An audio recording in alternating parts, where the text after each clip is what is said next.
20th head coach in Fresno State history here, man. Is it hard to believe sometimes still, the 20th head coach here in program history? It's all moved really quickly here over the course of the last 5-6 weeks. But super exciting to be here. Phil Benotti is the voice for the Central Valley sports leader. Behind the Bench starts now. Brought to you by Helena Agri. That's right. Behind the Bench here on 14. Local sports leader here on this Monday, December 29th. How are we doing? Hope everyone's doing well. Hope everyone's refreshed, relaxed, and feeling good after the sports weekend. We're certainly feeling that way. I think refreshed is a loose term for what I went through over the weekend. Hopefully we're back at it. For you Bulldog fans, like I'm sure many of you have, I'm sure you're back from Tucson. Sunny Tucson or cloudy Tucson, or more like it, from when you were there.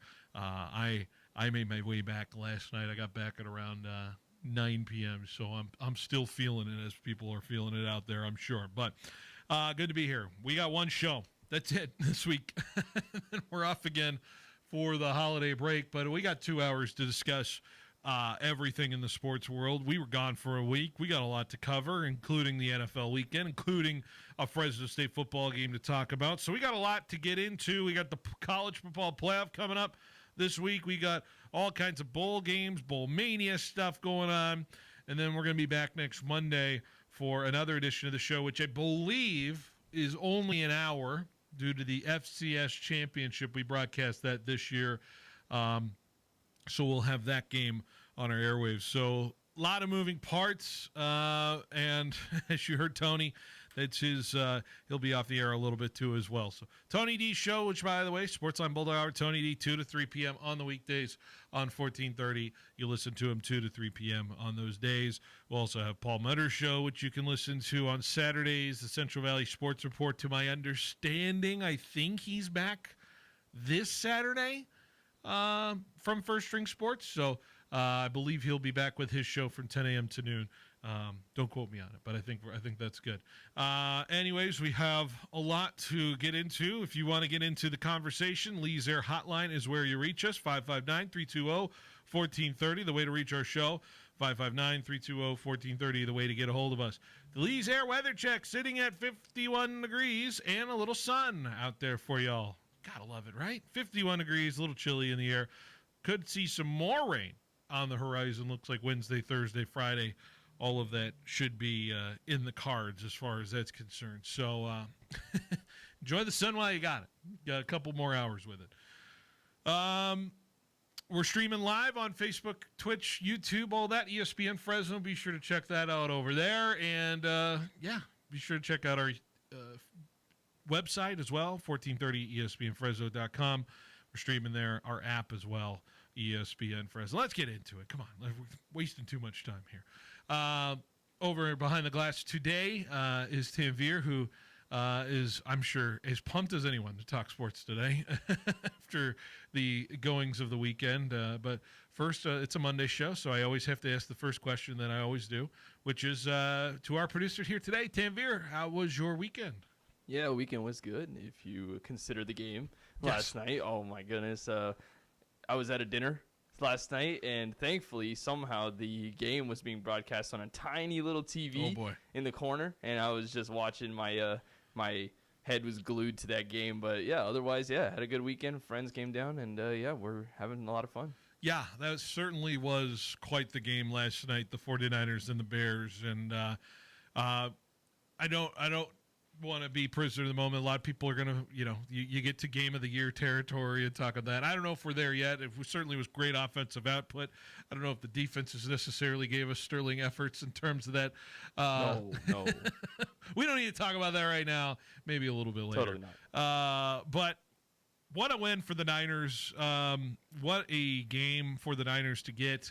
And what a setup we have now is it is winner take all Saturday for the 49ers and the Seahawks in Santa Clara with those black rivalry jerseys, which would be phenomenal. But it's just a play here or there that can change the course of seasons and change the course of teams' destinies in terms of the National Football League. And last night was another version of that.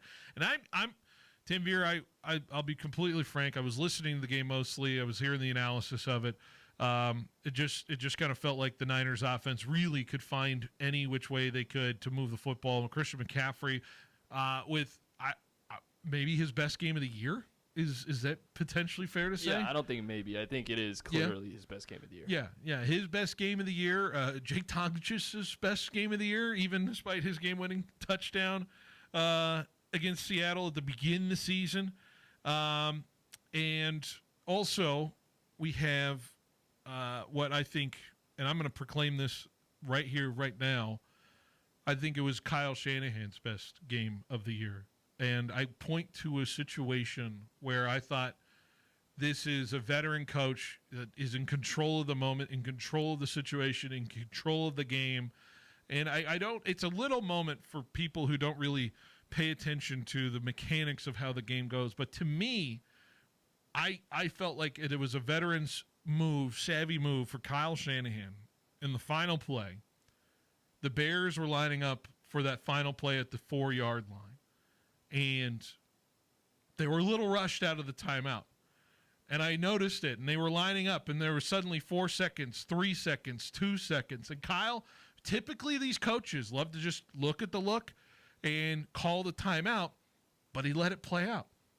And the Bears looked discombobulated, didn't look organized. Caleb was backing up, and then didn't connect on the pass to the end zone, which then eventually gave the Niners the victory. And that moment to me screamed like in control of the moment for me, the Kyle Shanahan Zen master at the moment here for this 49ers team, and kind of epitomizes just the calm of the storm that surrounds this team so many weeks in a row now. And I thought that was a very, it gave me Belichick vibes in terms of not calling the timeout, understanding what your opponent's going through.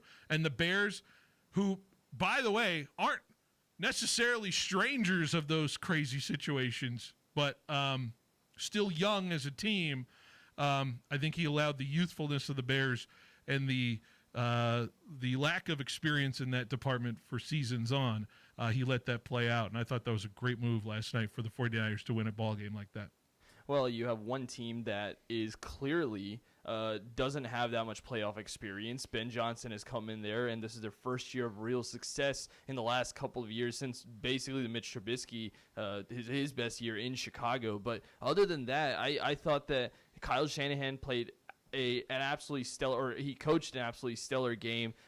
This is a man that has been there, done that with this team, and in a playoff-like setting, I thought he coached very well, especially with the amount of players that we keep harping upon were down in this game as well. Yeah, it was a fascinating chess match between two offensive wizards out there, and let's be honest, they were spinning their defenses around in the whole game and per se and how that turned out. But it's we'll get to the defenses momentarily in terms of it, but the other top tier performance, we mentioned it with McCaffrey's performance, we mentioned it with Kyle's performance, Kyle Shanahan's performance, but also last night, I think there's a different feeling to I know how good Brock Purdy has been in the past, but that's a different level right now in performance for me that I have not seen, but has been deservingly given in terms of what his extension warrants. And I think last night kind of proved it a little bit in terms of his ability to be calm and be in control, to throw the pick six at the very beginning of the game and to bounce back and do that kind of performance. I don't think Brock Purdy 2 years ago was doing that. And I think this is one of his greatest games he's ever played at quarterback. And you hope that it continues to have the momentum moving forward against a Seahawks defense that will, I would say, be more challenging than maybe this Bears defense can be in terms of what they will present. But he felt so in control of the game last night. It was Steve Young-like, if you think back to a certain era of 49ers. But my goodness, Brock Purdy was so in control of his entire football game. It was fun to watch. Yeah, and just to put into perspective how great Brock Purdy was last night, he is the first player since Michael Vick to have 3 pass TDs and 2 rush TDs in a primetime NFL game. This guy had, back-to-back games with 5 touchdowns. I think he's like one of only 6 players in NFL history to do something like that. So he is playing at a level that I think not many other players are even compared to him are playing like. This is the best stretch, in my opinion, that Brock Purdy has had. And I agree with you that this was the best game that Brock Purdy has played in a 49ers uniform since that NFC Championship game 2 years ago. So if Brock Purdy can keep playing like this, and I think this is the whole thing about the whole talking point about the 49ers at this point, if Brock Purdy can play like he did, they will always have a chance to win the game because of the coaching staff that they have, and Brock Purdy playing and Christian McCaffrey as well, playing at an MVP-like level. But otherwise, it is going to be rough sledding for these 49ers. But since he's came back 6-0, and they've been playing, ever since that Panthers game, he's been playing so good.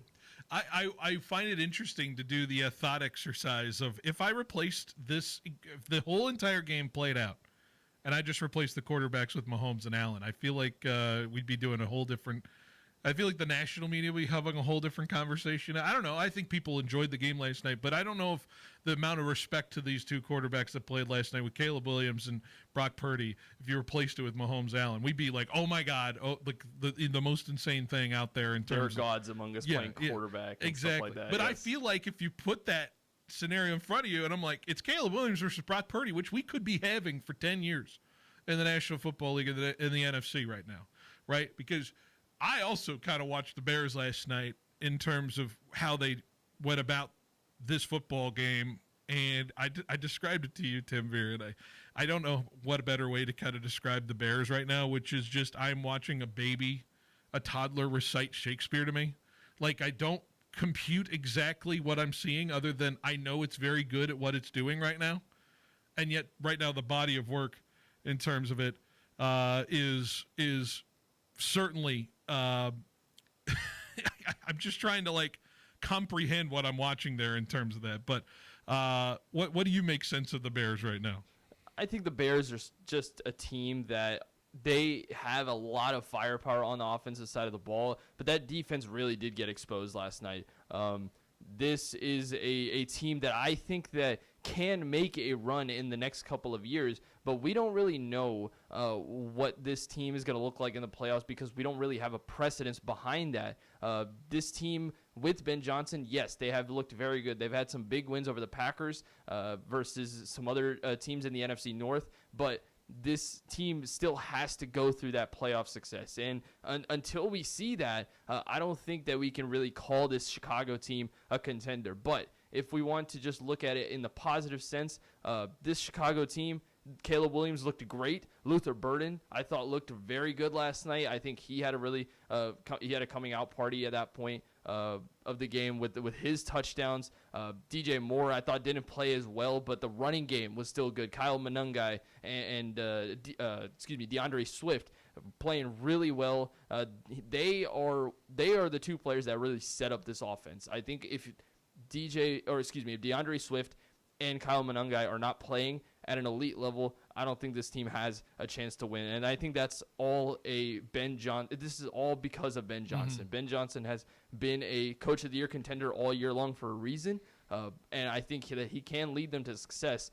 But we still need to see it in terms of that offense doing it in the playoffs. Yeah, certainly. And it's an offense against here's where the worm turns a little bit in this conversation, right, Tim Veer? Because we can make hay about how great the Niners win was last night, and certainly the offense and what their flowers deserve. And I'm not here to kill Robert Saleh or the defense or anything like that, but man, it did not look like this team could stop anybody in terms of that defensive output. And now the concern is, can this be sustainable for what could potentially be 4 more games if the Niners do get a win on Saturday? Potentially 5 more games if you're talking about the whole playoff run through, if you get the wild card and you end up falling to Seattle. That's the question that I think is going to be on the 49er fans' minds here the rest of the way is, and I put it here, will this defense cost this team a Super Bowl run? Is that going to be what hinders this team moving forward? And I think for sure the answer is yes. The question is, how much will this defense hinder this offense and hinder this team's ability to get as far as it can go? I understand Fred Warner potentially is on the horizon. I'll see it when I believe it or I'll believe it when I see it that in terms of that situation. But I sit there and I watch last night and I'm like, man, 42-38 ain't sustainable if you're going to do it for 4 more games and try to win a Super Bowl. I mean, I think that this defense is just the sum of its parts. You don't have your 2 best players. You have a lot of young rookies or second-year players playing, and you have a high-powered offense behind probably – I would put Ben Johnson in the same light as Sean McVay and Kyle Shanahan in terms of offensive play callers. So you have that on the other end too. So I think that this defense is going to be an issue. It has been an issue for the whole year. It's going to be up to this offense to really churn out points week in, week out. And they've been doing that against some good defenses over the last couple of weeks. But playoffs is a whole different monster, and we'll see how they do. In terms of the question of will it cost them a Super Bowl, I think if the 49ers were to lose a playoff game, I don't see the offense being an issue. I think that this offense is humming, even without guys like George Kittle and without guys like Brandon Ayuk. Demarcus Robinson and Kendrick Bourne and Jawan Jennings and McCaffrey have all stepped up. Juszczyk as well.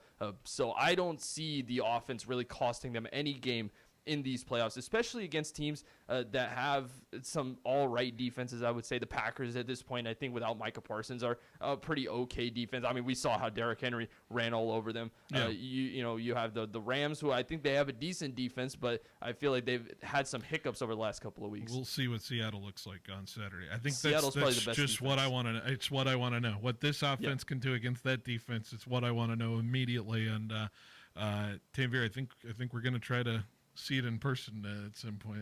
I think we may be on site for some potential reactions. So we will keep the people. We will let the people know further down the road. Saturday at 5. I love that time. I was so I was so dreading a 5:00 Sunday, because I'd be just so dead on Monday. But to recover on a Sunday after that 5:00 on a Saturday, I am in love with the start time and with this Niners Seahawks team. And by the way, people are going to be mad about the Niners push to Saturday. Keep in mind, Seattle's got to fly back from Carolina, and then they got to turn around and do a road game in Santa Clara. I think the Seahawks are in a much tougher spot than where the Niners are in terms of playing a Saturday game. People are going to be mad that this wasn't the Sunday game, but I said it before. I don't see us going back-to-back Sunday night football games. When you have potentially Aaron Rodgers' final game, you put it on Sunday night. That's just my rationale. That's what I think the NFL's rationale is. If it's potentially Aaron Rodgers' last game for what he's done for the league, I understand why he's there Sunday. But that's just me. For us, it's great. We'll take it. For some of the fans, that they might be upset this isn't the last game of the regular season. Yeah, I get it. Let's take a break. We'll do a Who's Benotti, Who's Been Nice from this NFL weekend. Got a lot to get to. Stay with us. We'll be right back with more Behind the Bench right after this on 1430 ESPN. Life gets messy, but your space doesn't have to. We are Rise and Shine Janitorial and Commercial Cleaning Services, where we clean because your time is important. From offices to schools to medical facilities, Rise and Shine handles it all with our trained staff and high-performance standards. Big jobs or small, Rise and Shine will never lock you into a contract. So let us take the stress off your plate. Contact Rise and Shine Janitorial and Commercial Cleaning Services. Call 559-649-5391 or visit riseshine559.com. Here's a tip from All American Glass, Fresno's go-to since 1990. Hey, this is Isaac with All American Glass, wishing all you listeners a very happy holiday season. I'm here to remind you that we're available for all your auto glass needs. We've been trusted in the Central Valley for over 30 years as the leading professionals in repair, replacement, and recalibration. Come in today for a free quote and mention this ad for a $25 discount on your next windshield replacement. And remember, we treat your car like family. Get a free quote today at aagfresno.com.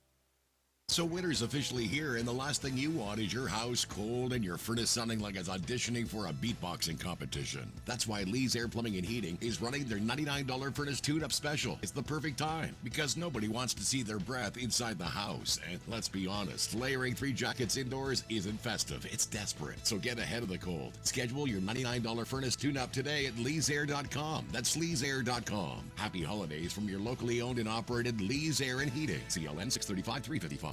Fresno, come taste what everyone's talking about at Chopped Cheese Bodega on the northwest corner of Blackstone and Bullard next to the 7-Eleven. And now get that authentic East Coast chopped cheese even faster. Just call in your order and pick it up ready to go. Try the original Bodega chopped cheese or the Philly chopped cheese, both served with crispy fries and house-made sauces that hit just right. Or switch it up with the famous chopped cheese Doritos Nachos. Follow at Chopped Cheese Fresno on Instagram to see the full menu. Real meat, real cheese, real good. Chopped Cheese Bodega, Bullard and Blackstone. It's Happy Honda Days at Clausen Honda. This season, unwrap incredible offers on our full lineup of new Honda vehicles. Whether you're looking for style, performance, or reliability, there's a perfect Honda waiting for you. Come visit our dealership where you'll find the best holiday offers and a team ready to help you drive home the perfect gift. Celebrate the season with a new Honda from Clausen Honda of Fresno. From fuel-efficient Civics to family-ready CRVs and Pilots, we've got something for every holiday journey. Shop in-store or start your deal online anytime at ClausenHonda.com. Prices on steel and materials are going up, but at Pacific Steel Supply, they're still delivering the best deals in the industry. Whether it's residential, commercial, industrial, or ag projects, Pacific Steel Supply will match or beat any competitor's price by an extra 10% on top quality steel, metal roofing, and components. With 24/7 service, fast delivery, and the best prices, the time to act is now. Get your free quote today from Pacific Steel Supply in Fresno, Ashland, and Parkway off Highway 99 or online at PacificSteelSupply.com. The biggest event of the year is now through New Year's Day. Save up to 40% during the end-of-year clearance at Fashion Furniture. Sofas, love seats, bedroom and dining room, beautiful leather furniture, and the largest selection of recliners in Central California. Thousands of pictures, lamps, area rugs, accent items. Save hundreds of dollars with 0% financing. Save 20, 30, even 40% now during the end-of-year clearance at Fashion Furniture across from River Park. Citrus season is here, and once again, growers are choosing orange over blue because Kubota means less downtime, easier controls, and better value through the long harvest stretch. When you're racing weather, labor, and time, uptime matters, and Kubota delivers. So, turn to Pioneer Equipment, your authorized Kubota dealer, for the tractors and service they depend on. With Fresno and Reedley locations, Pioneer Equipment, your authorized Kubota dealer, is ready for you this season. Visit Pioneer Equipment, your authorized Kubota dealer, today. Online at pioneerequipmentca.com.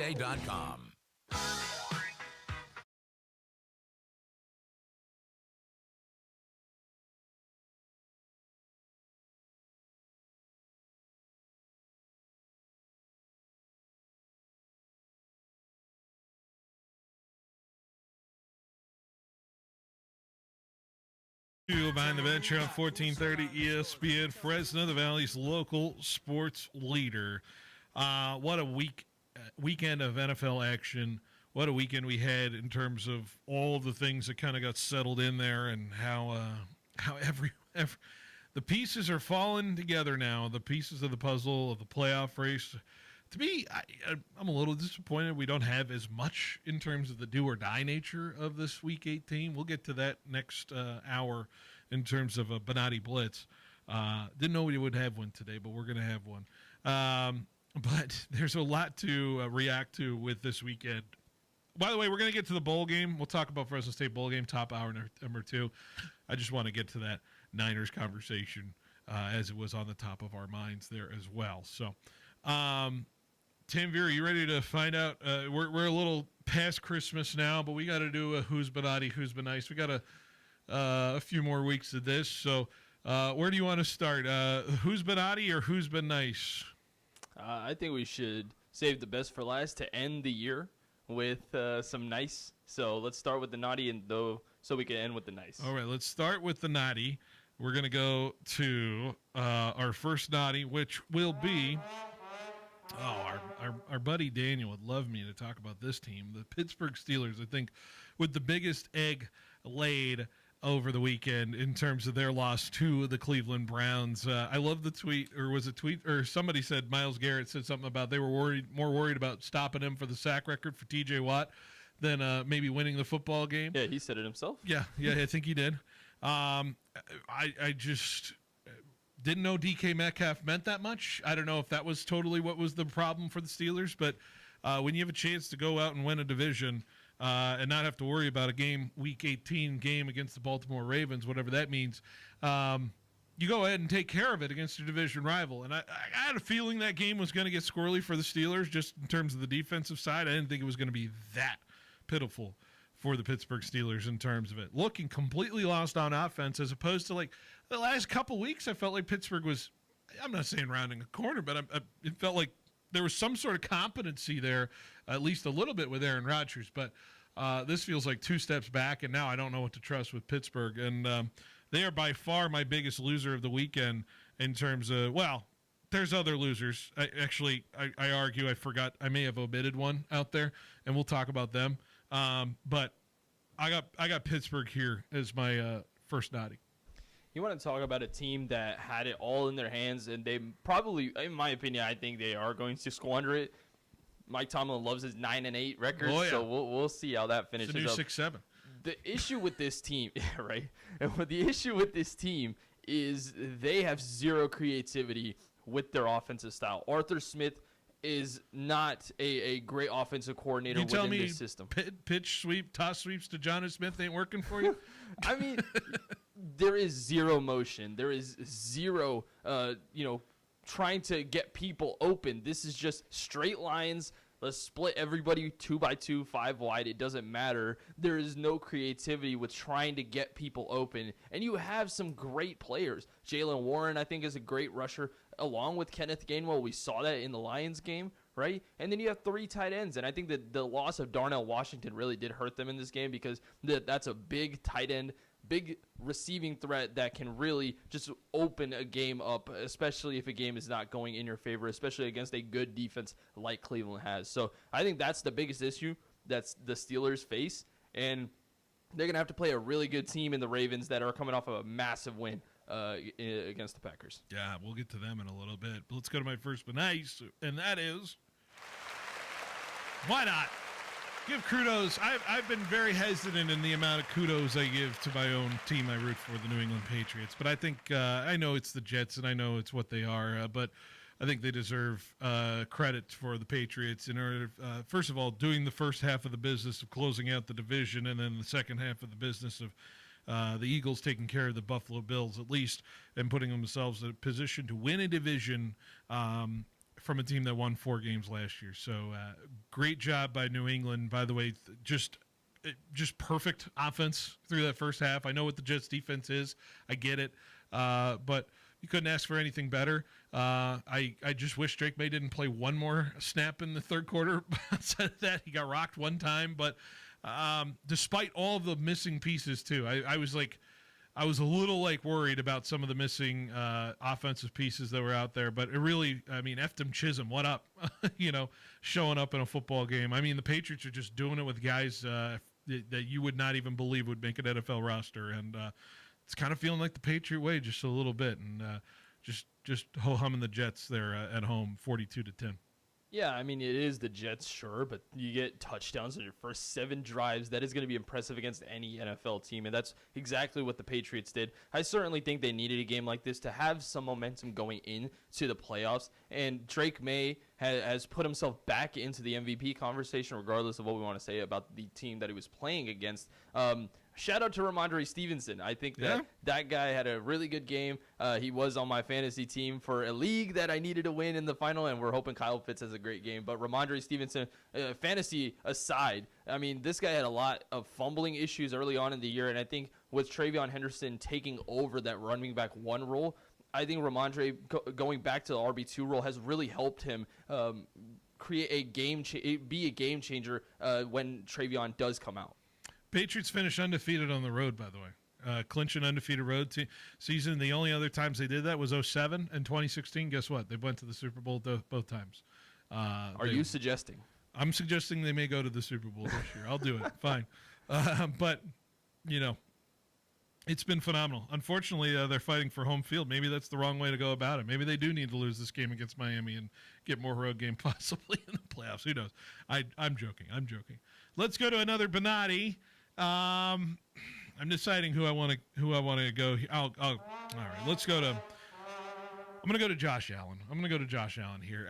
I mean, it is hard to kill the guy from the Central Valley, but it is now 2 weeks in a row of some kind of there's a little weird nature to where I feel like he's not totally 100% in terms of his health on the football field, but he once again had some catastrophic sacks in this game against Philadelphia, had some catastrophic turnovers in terms of it.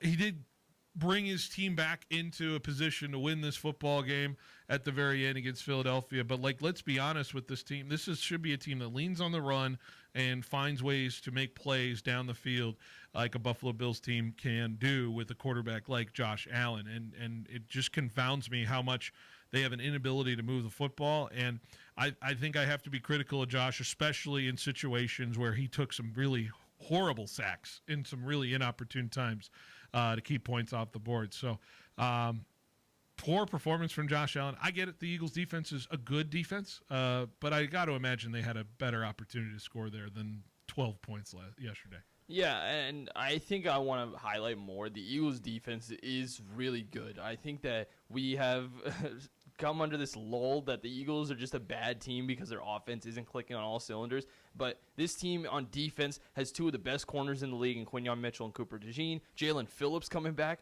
or excuse me, not coming back, but being added to this team has been a big help. And for Josh Allen, I think the biggest negative that I could say is him not being able to connect with, I believe it was Khalil Shakir in the back of the end zone. Streaking back there. On that 2-point conversion. And they didn't need to do that 2-point conversion if the extra point is not blocked. Do you go for it there? I do. I think that with Josh Allen, to me, he's the best quarterback in the NFL when he is clicking on all cylinders. That man in the fourth quarter has 2 touchdowns. I think you ride that momentum and try to win the game. And they had the play there. It was wide open. He just did not connect on in that area. What do you think of the argument? I've heard arguments that they should have gone for 2 on the first touchdown and made it 13-8 potentially. And if you got to 13-8, a field goal from Philly wouldn't have killed you out of the game, as opposed to obviously missing. It just math tells you maybe they should have gone for 2 instead of having the blocked extra point. But yeah, those are some hindsight Henrys, I would say, out there. Yeah. I don't think that this is going to be. I'm not saying McDermott's the greatest coach in terms of decision making. For sure not. With that, let's go to a Benotti or a Benice here, and I'm going to. Hey, better late than never, Derrick Henry, in terms of having your best game of your fantasy output this year. Boy, John Harbaugh, you had that sitting on your bench for the final 7 minutes last week, and then you go put him out there, and he goes, 215 and 4 touchdowns? Is that what he had? 216 and 4 touchdowns on that Green Bay Packer defense. On 36 carries. Yeah, I mean, that's giving the ball to the hot hand, if I ever saw it in terms of it. But where was this all year? I mean, why couldn't the Ravens just do this with Derrick Henry? I mean, I get it. You're ramping up for a playoff run, but, I mean, you are really pushing it in terms of final game of the year. You got to have it. But I mean, Derrick Henry, that was another monster performance from him against the Packer defense that I thought I kind of respected until now, they're starting to fade in terms of the injury situation. But what a performance from him, and the Ravens needed it, and now they're in a position to potentially win a division next week because of him. Yeah, Derrick Henry, still one of the best running backs in the NFL. I certainly think that the Ravens falling behind in games very early was an issue, and that's why Derrick Henry wouldn't get the ball as often. I think that was not the issue in the Patriots game. They were up, and they just let it go. So I think he may have overcorrected a little bit with the 36 carries. I think that's a bit much for one game, but still, you got to ride the hot hand, and Derrick Henry with Tyler Huntley back there, he's going to be your number one option, especially with a backup quarterback. So, Derrick Henry, I think that he definitely needs to have a big game on Sunday to give this Ravens team the chance to get into the playoffs. But if they want any sort of success in the playoffs, Derrick Henry is going to have to be this guy in the latter part of his prime, in my opinion. Let's go to who's been naughty, my final one, and I'm changing one. I'm taking one off here. I originally had the paper. We're going to just the Detroit Lions in general. Just your season's on the line. You need a win and some potential help, obviously, to make the playoffs. But what a whimper this team has come out with in the final 2 weeks of the year, including this game against Minnesota. I get Brian Flores is a very good defensive coordinator and what he can do, but you're seeing the ugly in terms of what this offense has shown the last few weeks. And 6 turnovers, Jared Goff with one of the worst games of his entire career in this football game. Just a complete no-show. And if I'm a Detroit Lions fan, I am starting to feel worried about the prospects of what this team could be based off of maybe what the Bears have turned into with the support staff that they lost. And now I'm sitting here looking at Dan Campbell calling plays, and they suddenly don't know how to run an offense here. And I wouldn't overcorrect completely from the Dan Campbell is inept without his support staff, but the things need to be figured out with this Detroit team. And Christmas Day was certainly an alarming realization.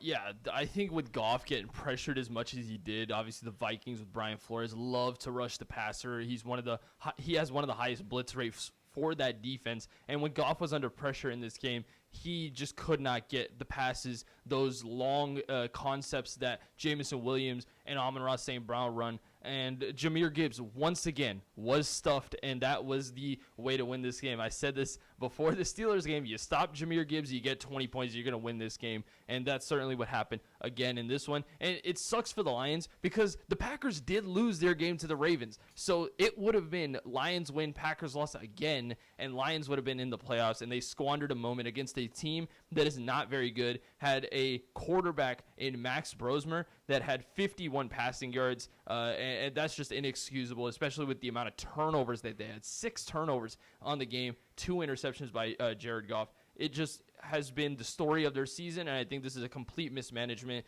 of this team. They got a lot to figure out.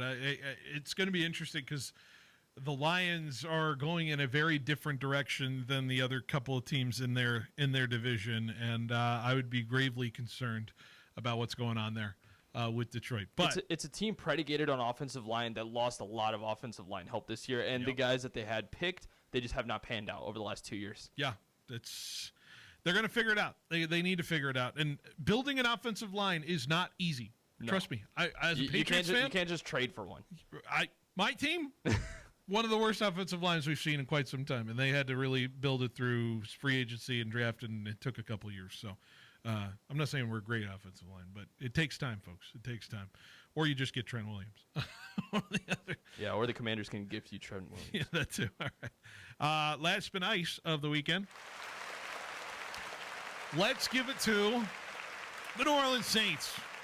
Are they my favorite bad team of the football of the NFL season? Like, they've been surprisingly watchable. I think they've been one of my pleasant surprise. I know the record is what the record is. I think they're 6-10, right, in terms of their record.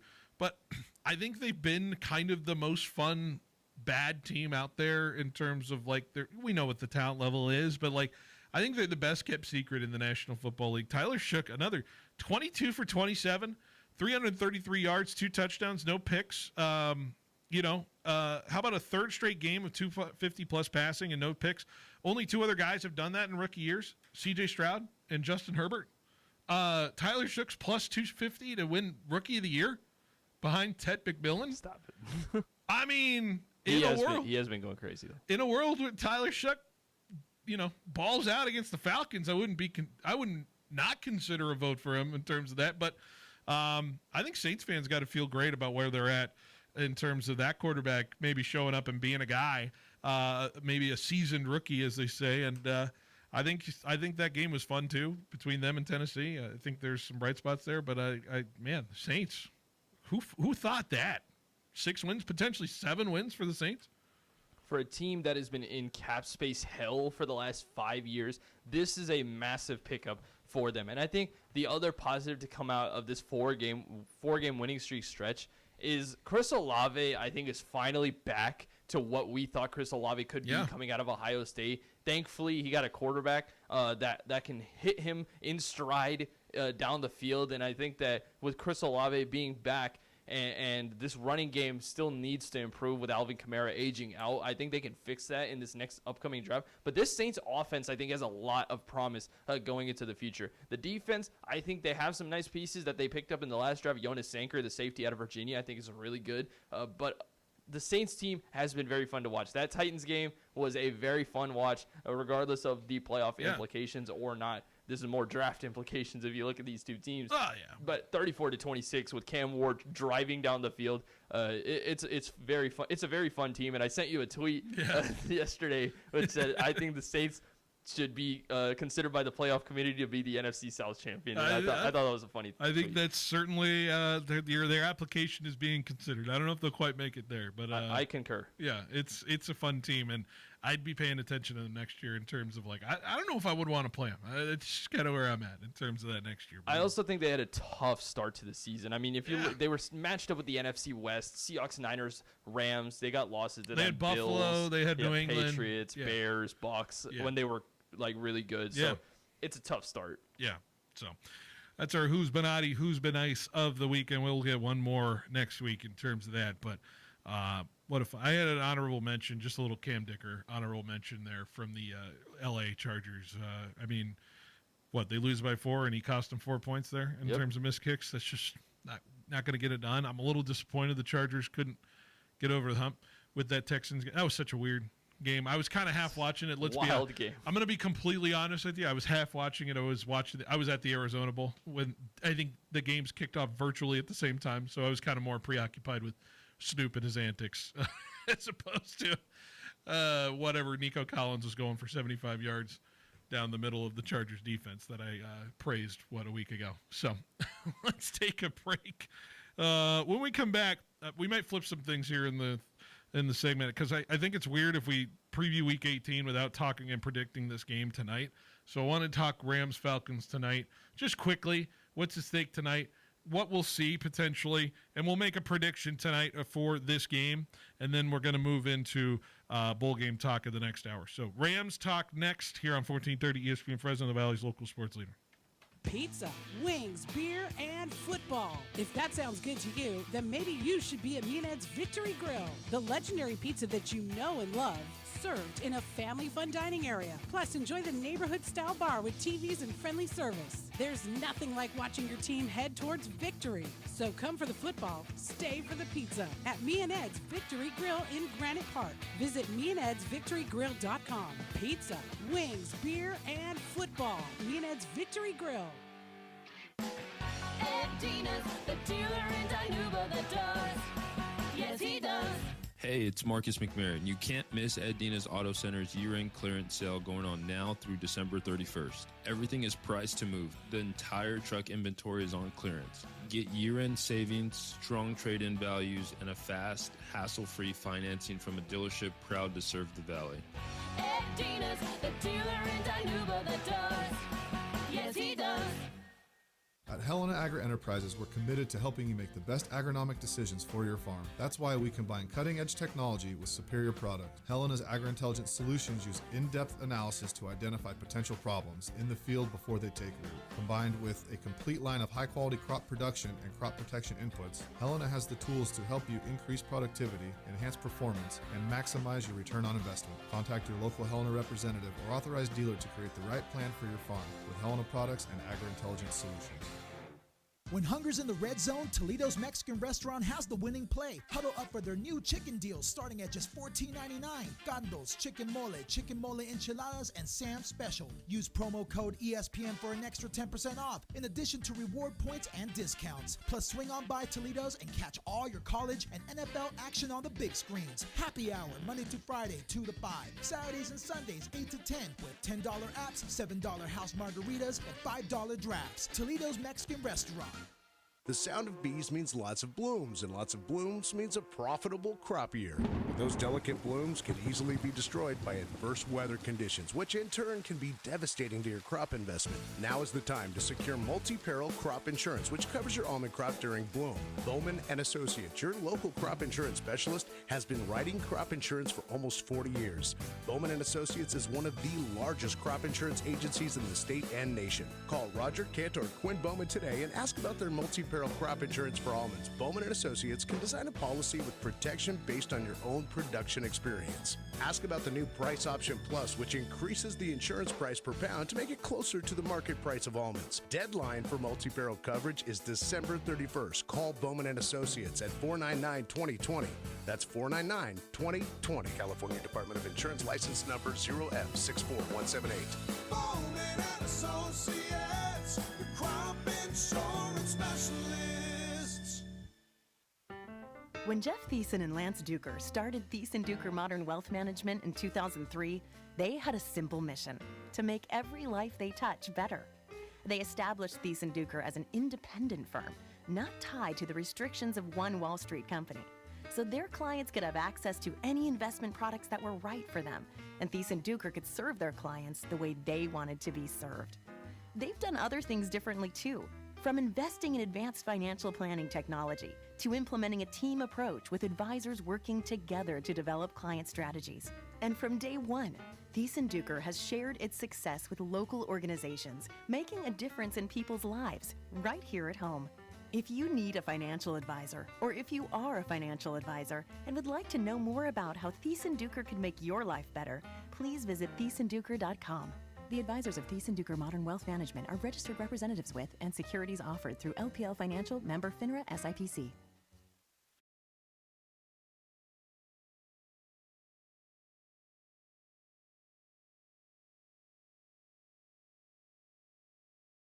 Behind the bench here on 1430 ESPN, Fresno, the Valley's local sports leader. Hour number one wrapping up. Hour number two coming up.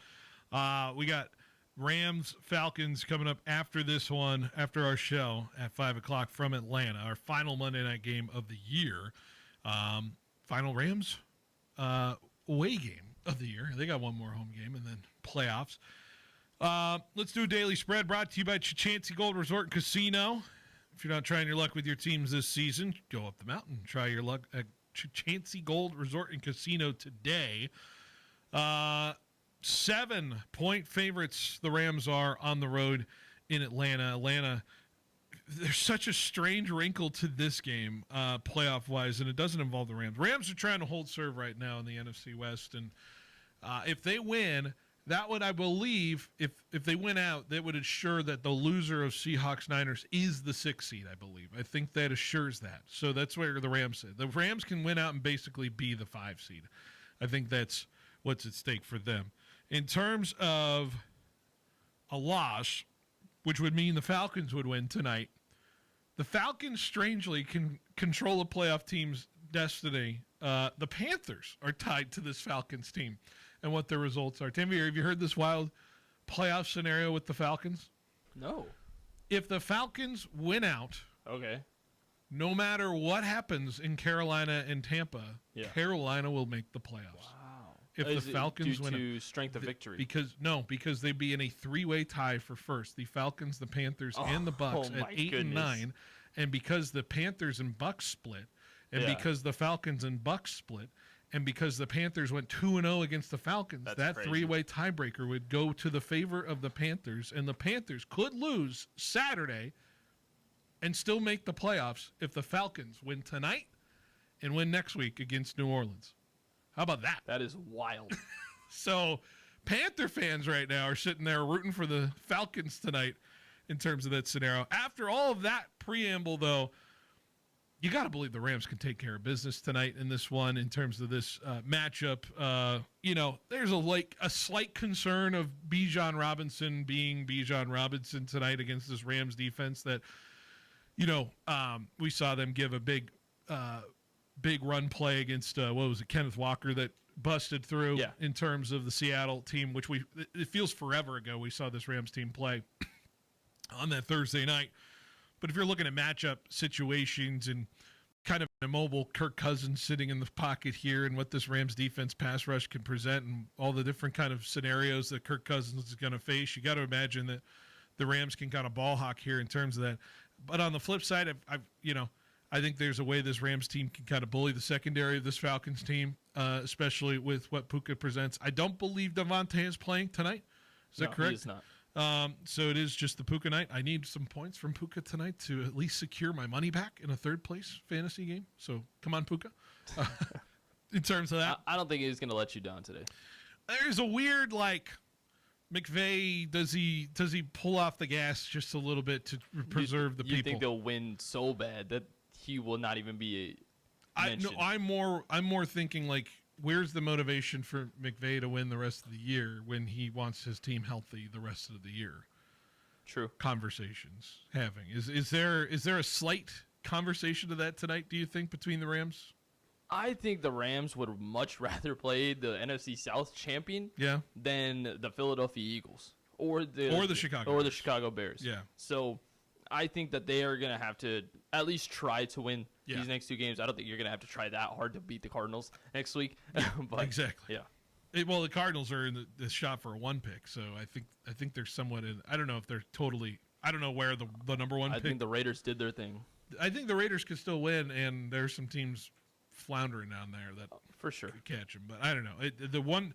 I thought the Patriots had the 1 pick locked, and then they had some weird tiebreaker a couple years ago with Washington. I think it was when Jaden Daniels was up in the draft, and I was like, we lost to Washington, so we should be worse than Washington. I still didn't understand that tiebreaker scenario. It's a whole strength of schedule thing. Yeah, it's weird. gross. Anyways, I don't see a scenario, talent-wise, ability-wise, and coaching ability-wise, that this Rams team is going to falter in a game like this. It's just a matter of motivation. I think the Rams are motivated to play whoever wins that South, NFC South, whether it's Carolina or Tampa.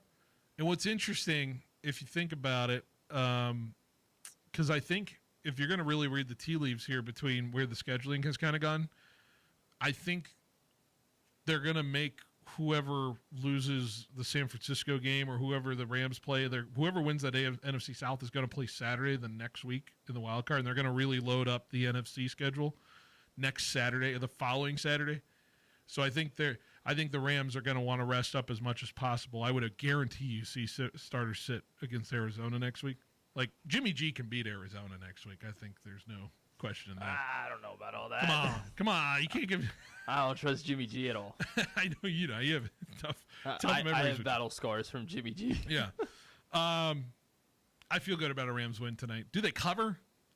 I think they win, and I think they cover. I think that this is more of a game of what will this team do to get back on track. I think they've had a couple of hiccups over the last couple of weeks, and sure, they've been what we've said, the quote-unquote best team in the NFL, but they're not going to be a top 4 seed this year. Yeah. They're going to have to most likely play all road games up to the NFC Championship, Super Bowl, whatever, right? Yeah.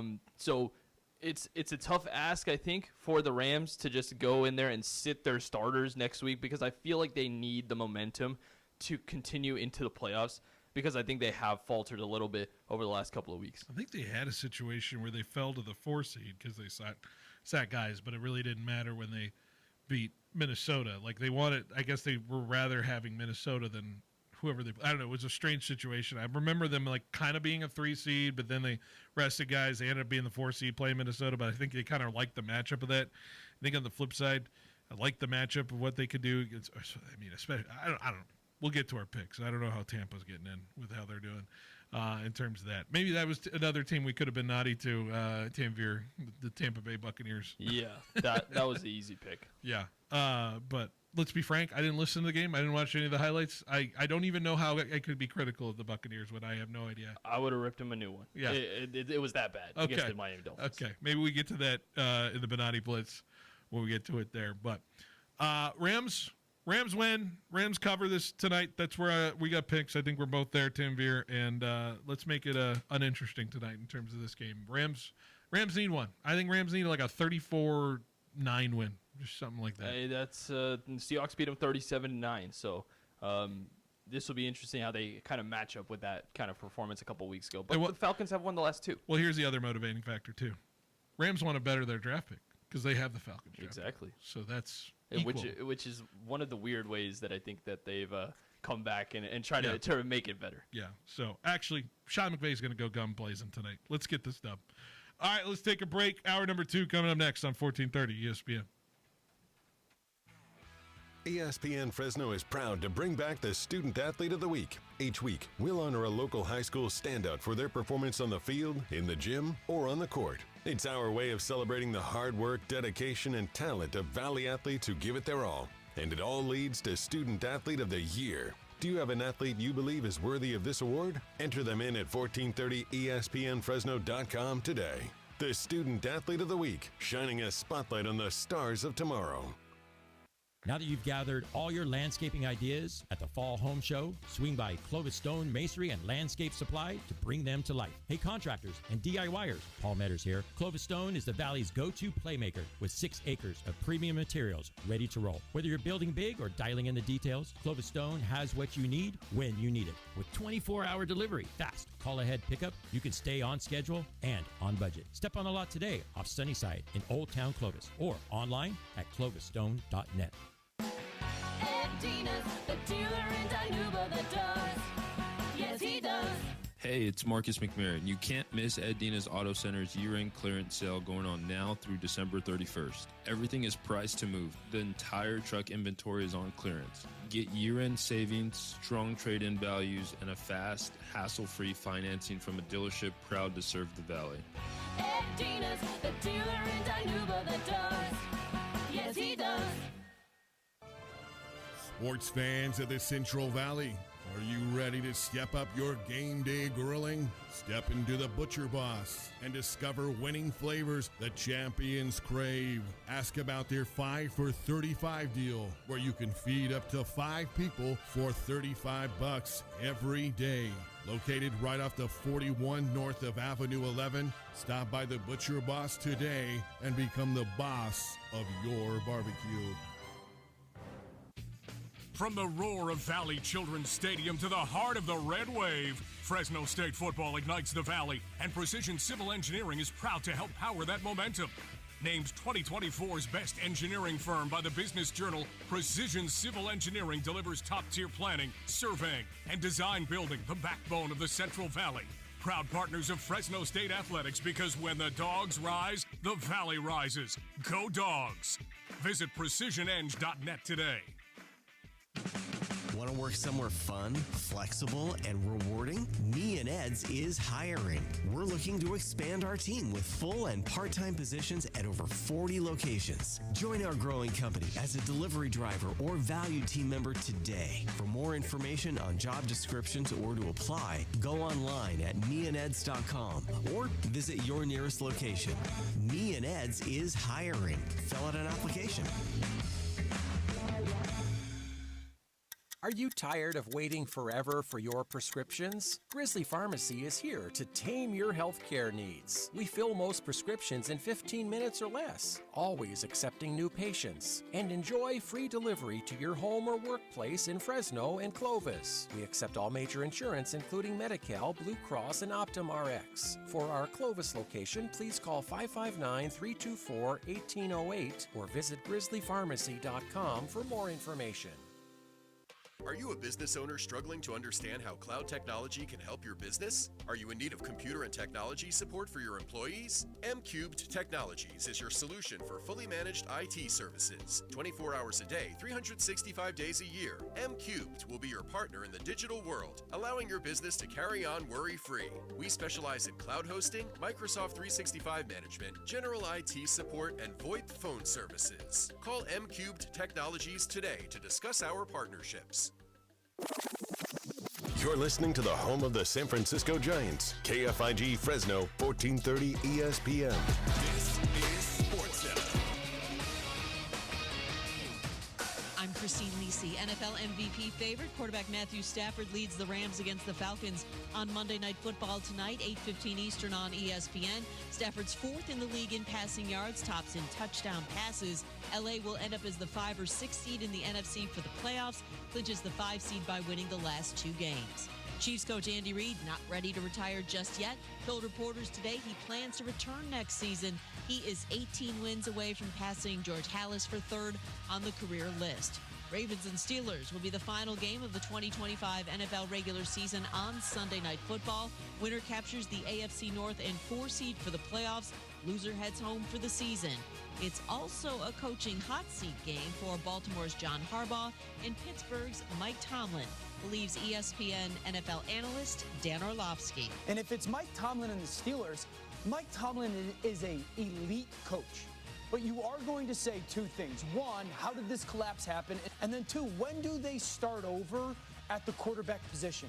Ravens the same way. Like if the Ravens collapse and Lamar doesn't play and they don't find a way to get in and they can't beat Pittsburgh, the noise is going to be super loud around John Harbaugh as well. Ravens QB Lamar Jackson's status will be determined because of a back contusion. Chargers quarterback Justin Herbert, who's been playing through a fractured left hand, won't play Sunday against Denver. Trey Lance starts. Game's result impacts playoff seeding. LA with a win could be as high as the AFC's 5 seed. Broncos get the AFC 1 seed with a victory. Hey, it's Aaron Goldhammer. Tuesday on Unsportsmanlike. The NFL playoffs are right around the corner. So who are the teams that are going to completely disappoint us once we get there? It's Unsportsmanlike. 6 a.m. Eastern Time on ESPN Radio, ESPN2, and ESPNU.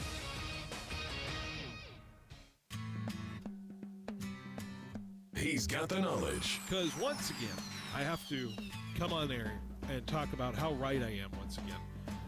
In anything that it comes to sports. He's got the questions. I'm going to lose it. Are you kidding me? What are we doing here? He's got the guests. 20th head coach in Fresno State history here, man. Is it hard to believe sometimes still, the 20th head coach here in program history? It's all moved really quickly here over the course of the last 5-6 weeks, but super excited to be here. Phil Benotti is the voice for the Central Valley sports leader. Behind the Bench starts now. Brought to you by Helena Agri. That's right. Behind the Bench here on 1430 ESPN Fresno, the Valley's local sports leader, here on this Monday, December 29th. Hope you're doing well. One more hour before Monday Night Football between the Rams and the Falcons. Tavier, watching Kirk Cousins warm up, and is there ever more of a candidate for the Pittsburgh Steelers after Aaron Rodgers retires for Kirk Cousins to go to? I don't know if Steelers fans can go through another... I'm hearing that Steeler update. I was hearing the ESPN update right before us, and I'm just sitting there like, man, hey, if the Steeler fans want to feel more torture, Kirk Cousins is going to be sitting there right for you. Yeah, imagine Arthur Smith with Kirk Cousins. Woo! Hey, we did. Didn't we? There are no words to describe how horrible that would be. Did we have that, or did Kirk come a year later than our... Maybe was that last year? It might have been, low-key, now that I think about it. I think we did. Dude, that totally just... That whole period never came up into my mind. And now that I think about it, I think they might have been together. I think they missed by a year. I legit... Because we're talking... Who's the... Radler? No, not Radler. What is his name? He's Cincinnati quarterback, right? Yeah. I can't remember. Oh my gosh, I can't remember either. Yeah, wasn't great. Weren't they? I don't even. He lost to Josh Dobbs, who was out of football. Desmond Ritter. Yeah. Ritter. Yeah, the Riddler. The Riddler. Yeah. Anyways, what an interesting game. What an interesting game football is. Let's talk about Fresno State, speaking of interesting games in football, and the Snoop Dogg Arizona Bowl. Tanvir, I was at the game. I went to Tucson. What a phenomenal bowl experience, at least from the outside looking in. I had a lot of fun. I thought it was branded well. I thought, by the way, great job by the bowl folks out there in Tucson. They know how to put on a party. That town, I've never been to Tucson before. I don't know if you've ever been to Tucson before. Just drove through it. Yeah. Nice little spot. Nice little joint. You got some. I had the best Mexican food down there. I had a molcajete with octopus and shrimp. Wow. Yeah. I got to show you a picture. That's got to be crazy. It's gnarly. Was that your first time eating octopus? I think I've had octopus in the sushi variety. You think you've had octopus? No, I've had octopus. Okay. I've had octopus in the sushi variety. I've not had octopus in the the preparation that I had, which was the large tentacle coming out of the bowl. In a just delicious stew of wonderful flavor. But what a game to be at. The Bulldogs, of course, showing up against Miami of Ohio. Miami won this game last year going away. I think they destroyed Colorado State, if I'm not mistaken. That's what everyone was talking about, because the Tucson folks who lived there were like, all right, we rooted for Miami last year. We're going to root against them because we want a new team to win. And so it felt like the crowd of the town was for Fresno State in this game on Saturday. And indirectly or directly, it affected the play, I would imagine, and Fresno State ended up winning 18-3. Tanvir, that's the second lowest bowl game score this year, also including college football playoff. I can imagine you can guess which was number one. Yes. All right. Yeah, I totally forgot, but Miami versus Texas A&M. Involved another Miami team, Miami and Texas A&M. Those Miami teams, man. They got to start scoring. Tanvir, how did you watch? Did you get a chance to watch this game, sit down and watch this Arizona? I know the Pop-Tart Bowl was catching the internet by storm at the same time, but and Texans Chargers was happening too. But did you have a chance to sit down and watch this Fresno State game? Yeah, so I watched the majority of the back end of the game. I thought that E.J. Warner looked good, but I think I want to highlight the thing that I've been highlighting all year long. This defense, it is generational in terms of Fresno State football defenses. The players that they have on this defensive side of the ball, they're just different. I think that they have churned out an amazing season, and we'll see how this team moves along on that defensive front, because I know they're losing a lot of guys. But in this specific game, I thought Fresno State looked really good. Yes, they didn't really have the touchdowns because, yes, Dylan Lynch had to kick 4 field goals for this team, but otherwise, I still think that this is a good performance. A win is a win. And I think in terms of the Arizona Bowl itself, I think whenever bowl games in this day and age can just make the game and the festivities a little bit more fun, I think it makes the game a little bit better. And I think that with Snoop Dogg being the main you saw sponsor, his highlight, right? Yes. Caught it. It was a catch. It was a catch. It was a little bit of a bobble. We had the slow-mo version of it, and I'm telling you, it was as electric in the building as it was, I'm sure, watching on the broadcast when people saw him just come on the field. Unfortunately, I tried to ask the Fresno State guys after, and most of them missed it. I don't know. They didn't really have a good response to it. But we can go to the defense first. This defense, second time this season, they've allowed 3 points or fewer in a football game. The first time they've had such multiple games since 2021 when they did that twice. 8th game this season, forcing multiple turnovers, leading the Mountain West in turnovers in that department, and also tied for 5th in FBS. I mean, you're talking, as you say, the ability to take the ball away. Both of them, I believe, both turnovers came from Jakari Embry, where Embry was able to just what a sweet undercut of a route, one-on-one ball down the near sideline from where I was standing. And then, of course, a fumble in a crucial spot where Miami was driving right before the 2-minute warning and could not hold on to the football there.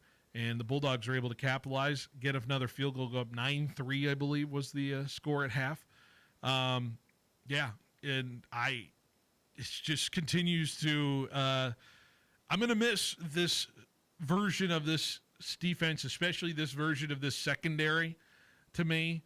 Like Azilian Hamilton, Jakari Embry, those kind of guys. We'll hopefully have Simeon Harris back in terms of this team. We'll hopefully have we'll lose Cam Braca, I know, as well. Cam Braca had a really nice game as well. He was coming on some routes and getting some nice pass breakups as well. And then on the flip side, the pressure, I mean, who was it? Jason Jacks just absolutely nailing the quarterback from the back there on that 4th down as well. Great dial-up pressures from Coach Benedetto. I said it in my tweet after the game, the defense wins trophies, and had Jaden Pearson holding the trophy at the end of the game. He was happy about it as well. And, I couldn't be any more complimentary than what the defense did on Saturday. It was a clinic. It was certainly a clinic. Yeah, I think when the game started off with the 3 punts, I was a little worried that Fresno State could get a little bit of a slow start, and maybe Miami of Ohio could pull away because of their early field goal, but it all came back to balanced out, and the interception was massive in that first quarter, and then from there, Fresno State just pulled away. And I think that is something that I didn't see much this year. I felt like every time they went behind, I felt like that they wouldn't be able to come back, especially in their 4 losses this year. But to come back and win this game. I think that kind of changes my viewpoint of this team when they do fall behind. You want to guess what the quarterback for Miami was, his stat line? Yeah, unless you have it in front of you. I mean, I won't look at it, but yeah, it was not that good. 6 for 22 in terms of his completion percentage. That sounds like the boy. I was actually telling the people, I'm like, I could see this game kind of going the Boise game when Fresno State beat him, like, what was it, 30-7? Is that what it was? Yeah, 6, I thought. 30-6. Whoever they beat Boise soundly. You're at 30-7. 30-7. Yeah, they beat Boise that way, and it kind of felt like that game for me in terms of how that game turned out. And EJ, hey, 214 through the air, 16 for 23. I'm not going to say he's the greatest quarterback in Fresno State history, but he did enough to not turn the ball over. Hitting those crossers with Josiah Freeman. By the way, Josiah Freeman, 100-yard yak game for him in terms of his ability to get to the free space. That catch and run, I believe it was in the got wheels. quarter. Oh, he got wheels. That was in the third, yeah. Yes. Oh, third quarter, Yeah. yes. Yes. Snoop Dogg was saying he got wheels. He certainly does, and he was off to the races at that point. I think there's an interesting conversation about Josiah Freeman, who has a year of eligibility left. I'd imagine he would be incentivized one more year and where he can kind of fit. I still think I want him to, because there was a throw to the end zone that he didn't quite come up with, one-on-one ball from EJ, and I need him to be a little stronger there in those positions. But for him and his frame to have that ability to go across the field and just beat some guys, there's a weapon there for me with this wide receiver core that I think certainly needs to be addressed a little bit more in this offseason. There'll be some pieces coming in.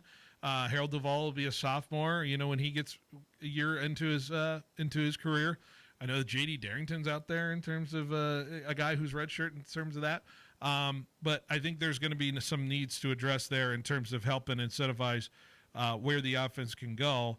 I didn't think the run game particularly really showed up in this one as much. I think there were some decent runs, but I wouldn't say it was the breakaway game that I thought we would get out of our offense. I think Speedy was dealing with a little bit of an injury situation. Yeah, still. only 4 carries from him, which you wouldn't necessarily see that if it was a regular season game or Mountain West. I think he really wanted to play this game twofold in the considering that he played home games at that stadium a year ago, and then he also knows Snoop personally through the Snoop Dogg football, camps and stuff like that. But all in all, will this win? Will it move the needle in terms of what guys' decisions will be in terms of transfer portal stuff? I'm sure decisions are made already before it. But will it move the needle in terms of what kind of program Entz is trying to build in terms of what he's developing here? 9-4 start to the season. What, only him and Tedford? Is it? I'm trying to remember. Was it winning a bowl game in the first year, I believe, in terms of that? I think that might be the stat. I don't know if he is the most wins. I think him and Tedford are also tied for most wins in a season as a first-year head coach, with the bowl game included. Outside of that, though, it's certainly an improvement from a year ago when we were talking about this team just struggling to get to 6-6 record. A much different feeling in terms of the palatability of this team being one that I think got the physicality back in the Valley that I think a lot of people were longing to have. Too much was it flash, I think, a little bit for people out there. It was a flashy team for quite some time.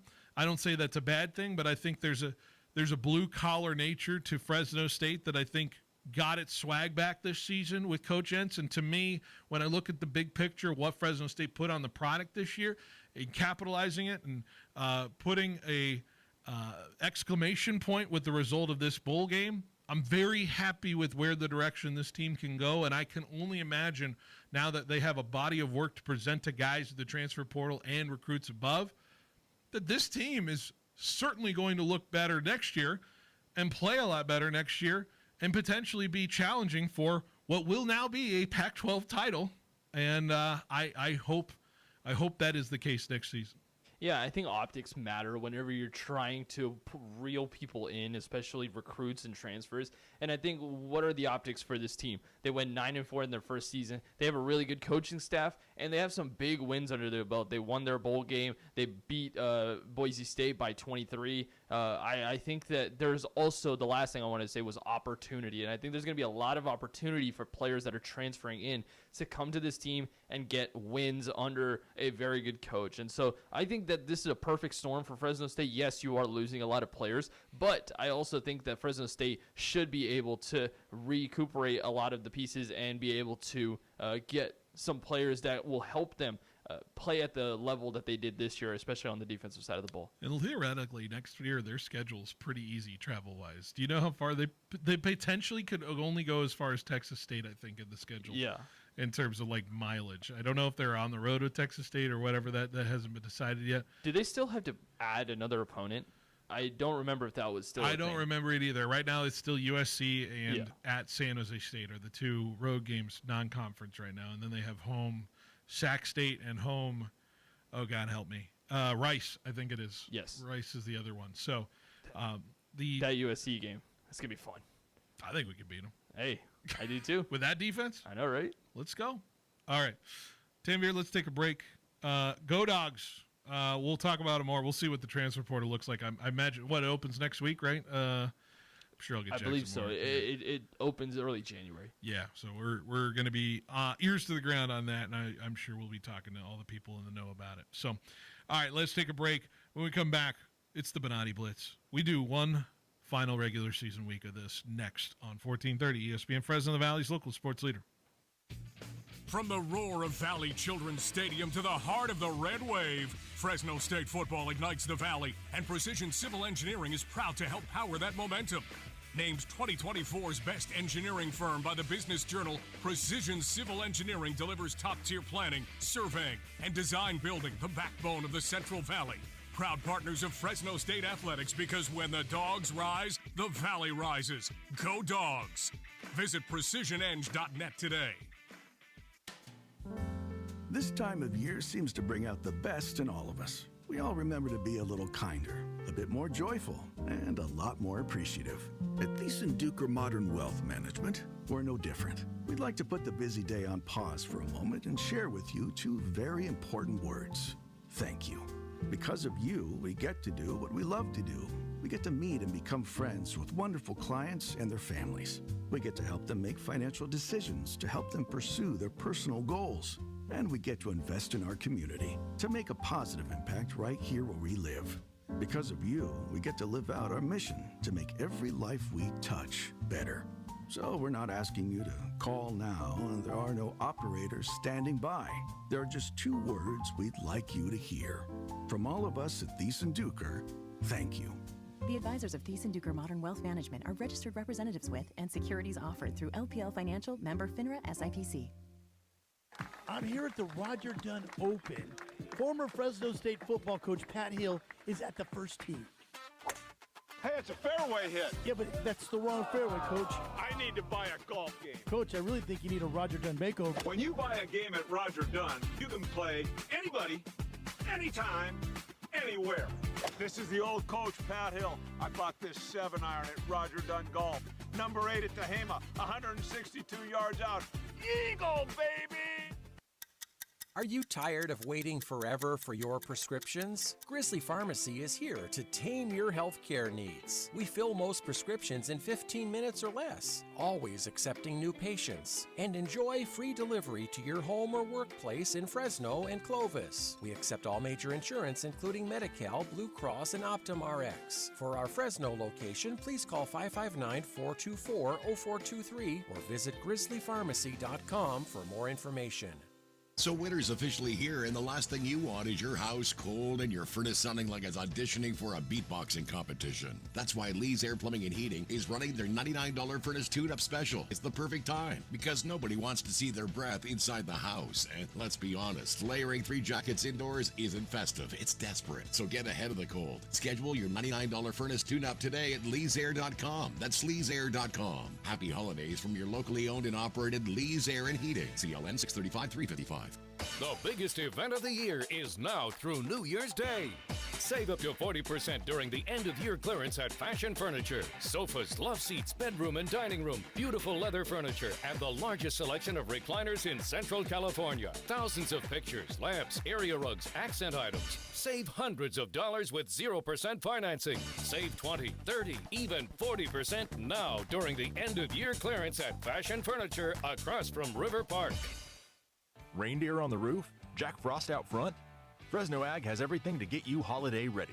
Wrangler and Carhartt clothes, gift-worthy grills, even frozen country fair cinnamon rolls.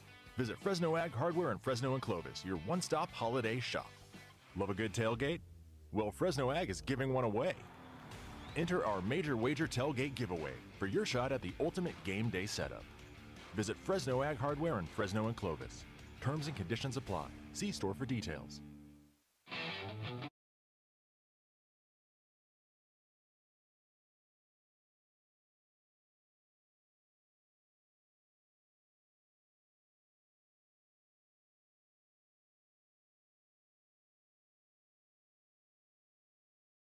Valley's local sports leader. We are here for week 18.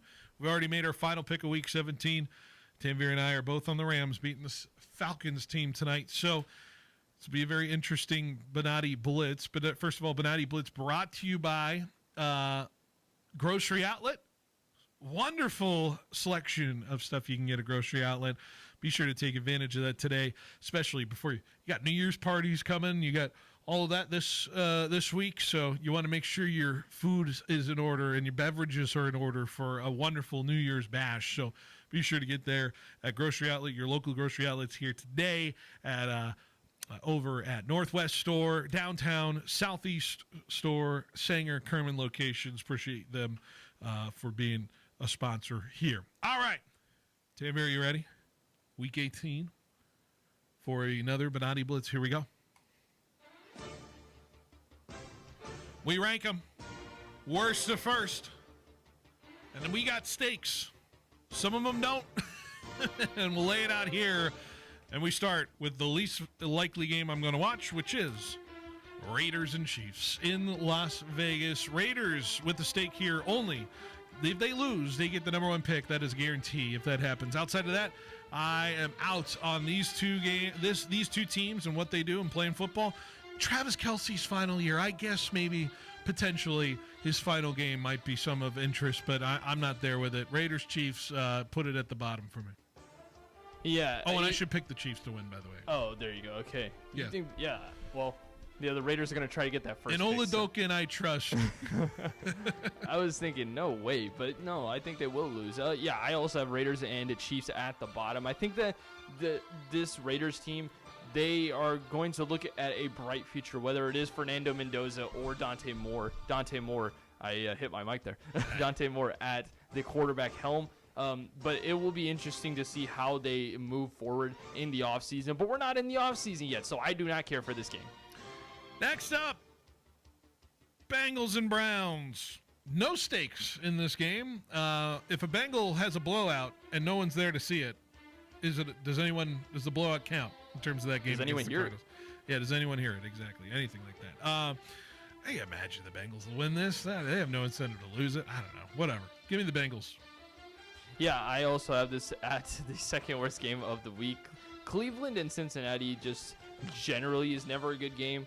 But in this circumstance, it's really not a good game. I really want to see Joe Burrow and that team really end the season on a high. I feel like the last couple of years has kind of just gone this way. But hopefully they can turn this season around. Turn the season around next year. not turn this season around. A little late for that. Yeah, a little late for that. But this is a team that needs some help on the defensive side of the ball, and maybe they can end the season off. I think for Cleveland's sake, Shadur and how he plays will show what they are going to do at the quarterback position going into next season.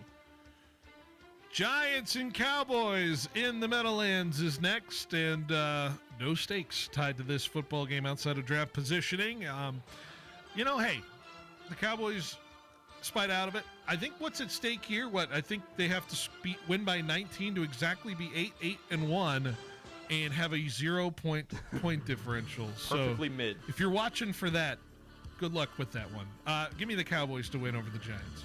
I will go ahead and say, because the Giants cannot get the first pick anymore, I think the Giants will somehow find a way to fumble a larger pick and somehow win this game. I think there's always one game where a high draft pick finds a way to go lower than they should be, and I think this will be the game. I thought Jackson Dart played really well last week, and I think that this Dallas Cowboys offense, I don't know what they're going to be really playing for. As you said, if they get that point differential, they will be perfectly mid, and I think that's how they end the season. I think that, well, actually, I think they're going to lose this game, so probably not. So we'll see. We'll see. Who cares? Next up. Who cares is correct. Rams and Cardinals. I kind of shrug at this one because we really could have some interesting characters showing up in this football game. What's at stake? The Rams could get the 5 seed with a win, assuming they win tonight. Cardinals are in play for the 1 pick here with a loss if, you see the Raiders and Titans and Jets win throughout. So who knows? I'll trust Jimmy G. I guess the Cardinals aren't incentivized to win here, and they certainly didn't look like it yesterday. Let's go Rams. Why not? I think the Rams will rest their starters. They'll have this game be really close. I think Trey McBride is going to try and just absolutely smash that receiving record. He beat it last week. So props to him. I think we haven't really discussed that. So props to Trey McBride. But I think the Rams are also going to win this one. I think they finished the year off as the 5 seed, and they're going to be one of the most dangerous wild card teams that we've ever seen. I have this a little higher because I am an NFC West simp. But otherwise, this has no meaning to me. I think the Rams win this game. If a tight end sets a receiving record, no one's around to hear it. Is it really a receiving record? Well, sadly, I don't know. Poor Trey McBride. Hey, you were great on my fantasy team. Next up, Bills and Jets. Bills could get up to the 5 seed with a win and a couple of losses from the Texans and Chargers. Jets could be in play for the 1 pick with a loss and a Raider win and a Titan potential win as well. We'll see. The Jets look like the absolute worst team in the National Football League in a long time. Man, that 3 wins in 5 games felt like ages ago in terms of it. This defense could be the worst in the history of football as well, especially in terms of the disparity of their lack of interceptions. Tanvir, you're telling me Josh Allen's sitting out potentially in this game, and maybe Mitch Trubisky does throw one finally to the Jets. We'll see. That's at stake, but other than that, I'll go Bills. Why not? I will revise my list, and I will put this last. There is no reason for me to watch Mitch Trubisky versus Brady Cook. Is that who it is? I don't even remember who the quarterback is at this point. So there is no sense of fun to me. I think this is just dread. So I will put this at last, and I will say the Buffalo Bills win. I think they find a way to still win this game. Why not? Why not? Next up, Vikings and Packers. And fascinating that these two teams, what's at stake? Nothing in terms of draft positioning other than the Packers are going to be the 7th seed no matter what. The Vikings, why not finish not last in the NFC North? Hey, Max Brosmer and company with what they patchwork. The Vikings have a lot to figure out in terms of their defense is all right. Malik Willis didn't look totally terrible for the Packers on Saturday, right? I don't know what to go with here. Maybe I'll go Minnesota here. Packers really aren't incentivized to go for it here. This is a strange one. I flip a coin. Give me Vikings. Have you seen that clip of Joe Biden screaming Minnesota? Yes. This is how I feel about this game. I think Minnesota will win. I don't think there's much to be played for here. This will be just short and simple. I think Minnesota wins because of their defense. There you go. Next up, Patriots and Dolphins in New England. Patriots could get the 1 seed with a win. And the I have the wrong list. And the Broncos lost. That's really what's at stake here. They could drop to 3 if they lose, and the Jaguars win as well. So the Patriots are incentivized to figure it out in terms of their seeding, incentivized to go for it a little bit. Although I would imagine they're gonna look at the scoreboard here and see where kind of things are going. But New England, kind of another ho-hum game for them. The Dolphins don't really show much of a threat in terms of offensive ability. I would imagine it's a get right, get healthy kind of game and get stuff up for your playoff run. Patriots should win and will win over the Miami Dolphins.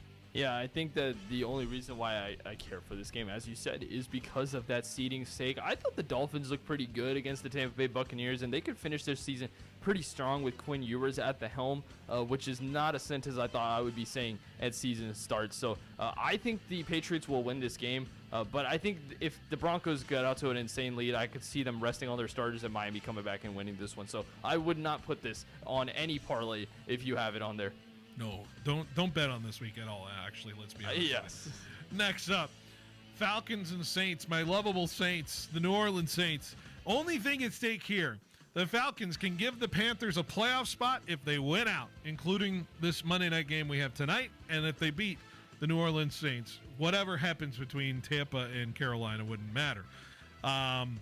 However, I don't think that's going to happen because I think the Saints are fun. I think the Saints are incentivized to win. I think Tyler Shook is playing really good football, and maybe he steals the Rookie of the Year award here in this football game. Maybe give him 400-plus yards and let it roll in NOLA. Give me the Saints at the Superdome over the Falcons. Yeah, I think the Falcons will lose this game to the Rams, but I think they will win the game against the Saints. I think that Tyler Shook has had a good year, but I also think Kirk Cousins has kind of rejuvenated this team a little bit over the last couple of weeks. I think this will be probably one of the more fun games to watch. I think with Chris Olave versus Drake London, you have Bijan Robinson on one side. I think these are two teams that are kind of peaking at the wrong time, I would say, because they have a couple of wins under their belt at the end of the year, even though they're not in playoff contention. But I think this will be a fun game. This is my number 5 game of the week, and I think the Atlanta Falcons will win. Next up, Bears and Lions in Chicago. The Bears can get the 2 seed with a win or an Eagles loss.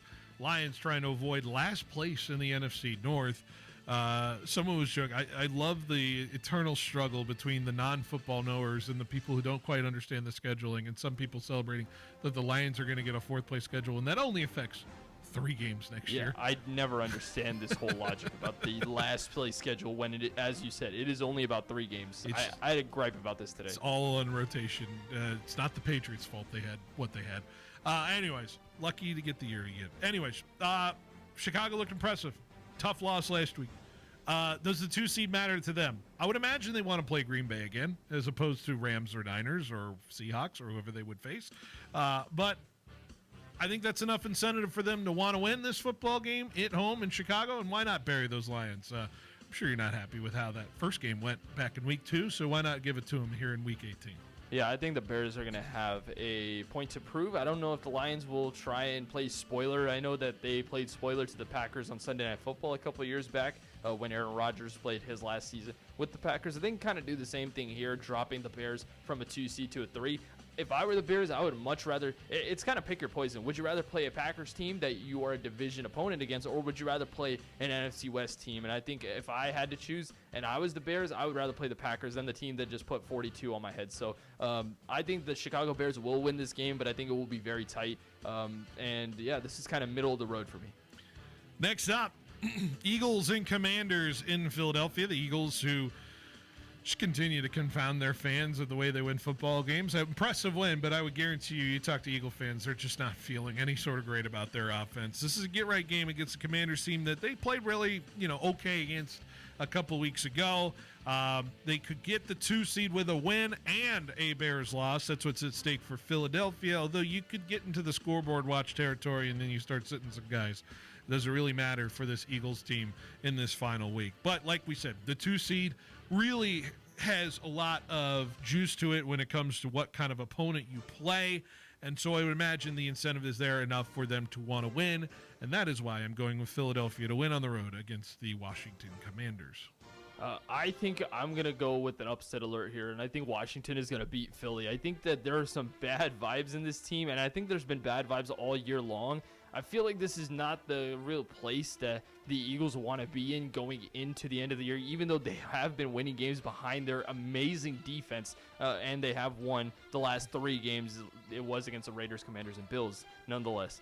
Still 3 wins. So I think that the Washington Commanders are going to catch them out. I think that Philly's going to feel comfortable playing a team that they beat a couple weeks ago. And, I think the Washington Commanders will come in there and upset them and keep the Eagles at the 3 seed. Next up, Texans and Colts in Houston. I don't actually really know. Is Philip Rivers done yet? Or is he going to play one more game? I think it sounded like he was going to play, or he had no more games left this year. But I think your tone will switch based off of if it is or not. if it's Philip Rivers' last game, I'm in. I'm all the way in and seeing him swashbuckle himself there down in Houston, playing that Texans defense. Texans, by the way, what's at stake?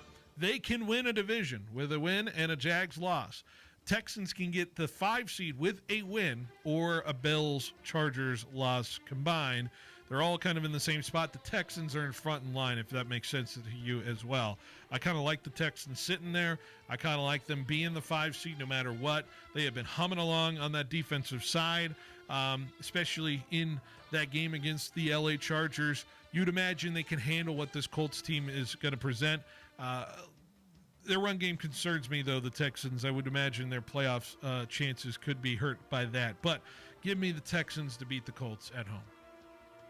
Yeah, I think this, regardless of whether this is Philip Rivers' last game or not, I think that the Houston Texans should run away with this. This was a very good performance, I think, against the Chargers defense that was playing really good over the last couple of weeks. And so I think they'll come in and take care of business. If it is Philip Rivers' last game, I mean, what a career he had. I think he kind of cemented himself as a Hall of Famer, even though he has extended that period another 5 years. Give him a special exemption. Get the exemption out there. I agree. Do the right thing, Raj, or whoever. Or whoever is in charge of that, right? I think that you don't want Houston to get a 3 seed. I don't think if you are any team in the AFC, the Texans getting home field advantage will be a very big advantage for them, especially how they are humming. So I have the Houston Texans winning. I have this kind of middle of the road as well. But I think if you're just a team of an AFC team or a fan of an AFC team, you don't want the Texans to win their division.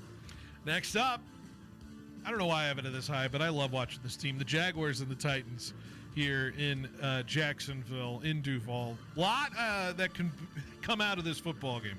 Jags can get the home field with a win and a Broncos and Patriots loss. Jags can get the 2 seed with a win and a Broncos or Patriots loss. Jags can win the division with a win or a Texans loss. The Jags, if they do end up losing and out of the division, can finish no lower than a 5 seed in the AFC playoffs. Titans also at stake, could get a number 1 pick with a loss and a couple of losses that could go their way, including the Raiders. Cam Ward, another decent, interesting game from him against the New Orleans Saints team, but the Jacksonville Jaguars are as hot as anybody. You talk about the Texans and how hot they have been. Jacksonville's been right there holding serve this whole way through this playoff chase. And so it's been a fun watch to see these two teams really battle it out in the division fight. Jaguars have had the leg up the whole way, and I don't imagine them slowing down against this Titans team. I'd imagine they can find ways to score offensively. Their passing game has been so much better the last few weeks, and I don't see it slowing down against Tennessee. Yeah, I don't see it slowing down as well. I think the Tennessee Titans will definitely try and play spoiler like they did a couple years back. When Jacksonville, all they needed to do was beat lowly Tennessee, and I feel like this is a scenario again where all they have to do is beat lowly Tennessee, but I think this time they will win this game. I think Trevor Lawrence has looked impressive over the last couple of weeks, especially the Broncos game, and I think they're going to just take care of business and win this division. I think they really don't want the Texans to get that division lead, and they'll put a stamp on the Tennessee Titans, and the Titans, I think they will be fighting for a high draft pick. Next up, Broncos and Chargers is my number 4 game. Broncos get home field with a win. Pats and Jags loss also gives them that. Chargers are going to get the 5 seed with a win and a Texans loss. Chargers can fall to the 7 seed with a loss, and if the Texans and Bills win, Chargers are kind of currently in that 6th spot. So that's kind of where they sit in terms of that. The Chargers are sitting Justin Herbert, so this news came out before I finished my rankings, so this might probably have dropped it a little lower, but I'm incentivized to watch this game as a Patriots fan. I am rooting for Trey Lance to go get that bag, and I hope he does. And I wish they would win. I'm probably not going to win. I'll pick the Broncos to win it, but I'd be pleasantly surprised if the Chargers can go get that dub. Yeah, of all the non-consequential games this week, I think this will be the most fun. I think Denver versus Los Angeles is a game that's always fun generally. Last time they played, it was a really good game in SoFi Stadium. And so I think Denver, wanting to get the 1 seed, will win this game. Yes, no Justin Herbert is does put a damper on this game. But overall, I still think that Denver is going to have a hot hand going into the playoffs. Who's to say Denver would struggle against Oladokin and Trey Lance certainly could be a little bit better. I mean, there is no given that the Broncos are just going to run away with this football game. So that's what I would say. All right, you know it, the top three. Next up, Steelers-Ravens is my bottom of the top three of the winner-go-home situations on Sunday Night Football. Essentially, winner of this game will win the division and be the AFC 4 seed. And boy, what an interesting situation these two teams find themselves in. There is no good feelings around both of these teams in terms of it. I like the idea, though, that I think just when you think they're out, they're going to find a way to pick themselves up back again. And that's why I think Pittsburgh still has a chance to win this game. It's at Pittsburgh. It's tougher to play there. I just feel like they're going to find a way to make the plays they do. And the Ravens, who looked so good against that Green Bay team last week, just finds a way to flounder it here down the stretch. It feels like the marriage that needs to be separated between John Harbaugh and this crew and whatever Lamar Jackson will present in terms of this game if he plays. But give me the Pittsburgh Steelers to win this division and go on to the playoffs.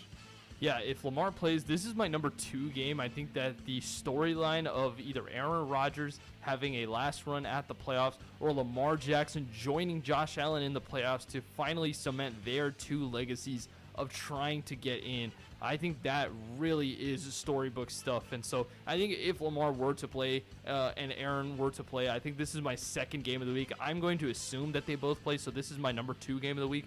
I think Baltimore, with the game that they had on or last week against Green Bay, I think that really gives them the momentum to come in here and win this game. I think DK Metcalf not being in this team really does hurt them more than I even thought they would, just because of what he provides in a bland offense that Arthur Smith plays. So I think Baltimore will win. I think this is the second best game of the week, and I think it's going to be a very entertaining end to the regular season. Next up, Bucs and Panthers, the first game of the weekend Saturday.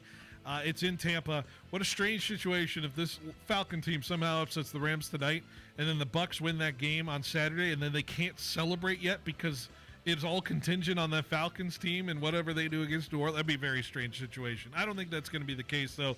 I think it will end up being a winner-take-all game on that Saturday, and that is what is at stake. The NFC 4 seed winner wins the division, and it's been the on-again, off-again Carolina Panthers that we keep looking at in terms of how they play week in and week out. And as we saw, they no-showed with a 54-yard passing performance against that Seattle defense, which we know is good, but my God, that is a pitiful performance on offense. And so when you're so down on the Panthers and so down on this team, right when you think you can count them out, give me Carolina to win this division, because as bad as they were last week, my goodness, Tampa Bay. Here you go. Rip them apart there, Tanvir. Go at it. It is a systemic issue with this team. I think they have fallen off of a cliff. And sure, you can say that injuries have something to do with it, but my goodness, this team has not been able to play like they had. And we're not just talking about easy wins. They beat Seattle. They beat at Seattle, mind you. They beat San Francisco, and they beat Houston at Houston. So those were really good wins, and they have not been able to replicate that. But with all that being said, I think I have to trust Baker Mayfield and company to get it done. I know it goes against the grain that I've been saying all year long, but I think this Panthers team, I don't know if they're ready just yet. And I'm not saying that the Tampa Bay will do anything better in the playoffs, but I think they've been there, done that. In a high-pressure scenario, I think they will get it done. This reminds me of that, winner-take-all Titans-Jags game from, a few years ago when the Titans were flailing down the stretch with Vrabel, and the Jags ended up winning that game in the last minute. It was crazy. All right, we know what it is. Best game of the week, Niners-Seahawks in Santa Clara. Winner of this will win the division, be the 1 seed. Loser of this game can finish as low as the 6 seed. That is if the Rams win out. So that's what's at stake there. I don't have much. I think there's a mistrust factor with Sam Darnold here. He said 20 turnovers as a quarterback this year, which is a shocking amount, an alarming amount if you count the interceptions and fumbles together. I know the Niners don't force turnovers, but I think their offense certainly has a firepower that is hard to match. But then again, I said this with the Rams game a couple weeks ago, that I thought simply the Rams could just outscore the Seahawks and win that game. And then what did Seattle do? Win by a point. Do I trust that the Niners have that ability as well? I think they do. I don't think lightning strike twice for the Seattle Seahawks. I think the 49ers will win the division. I think they will take home field advantage, and they will end up as the 1 seed in the NFC. Yeah, this is clearly the best game of the week, and it's beautiful that the 1 seed is being competed with by 2 of probably the 5 best teams in the NFL this year. I think San Francisco, when they play Seattle, I think all of the metrics kind of fall off, and it's just a divisional rivalry that's going to be who wants it more. And I feel like San Francisco, without all of their with all their injuries, they're going to play a great team in Seattle and win this game. There you go, and that is your Benotti Blitz for Week 18. A lot of games. Can't wait for them. All right, let's wrap up the show next. Stay with us. Behind the Bench rolls along on 1430 ESPN. At Helena Agri-Enterprises, we're committed to helping you make the best agronomic decisions for your farm. That's why we combine cutting-edge technology with superior products. Helena's agri-intelligence solutions use in-depth analysis to identify potential problems in the field before they take root. Combined with a complete line of high-quality crop production and crop protection inputs, Helena has the tools to help you increase productivity, enhance performance, and maximize your return on investment. Contact your local Helena representative or authorized dealer to create the right plan for your farm with Helena products and agri-intelligence solutions. Bulldog basketball is back and heating up the Save Mart Center. Don't miss any of the exciting action as both the men's and women's basketball teams take on the Mountain West this season. Make sure to bring the whole family to root for your hometown Bulldogs as they compete for that Mountain West championship Fresno would love to bring home. Tickets start as low as $5 for select games. Grab them at GoBulldogs.com today, and we'll see you at the biggest party in the Valley. Go Dogs! Hey Bulldog fans, Lynn's Restaurant Group, a proud partner of Fresno State Athletics, has launched a brand new app. With over 8 locations like J-Pot, Ramen Hayashi, and Hino Oishi, the app brings all your favorites together in one place. Order ahead, skip the wait, and earn rewards every time you dine. Whether it's game night or family night, the app has you covered. New members even score $5 in LRG credit just for signing up. Download the Lynn's Restaurant Group app today and start earning with every visit. Go Dogs!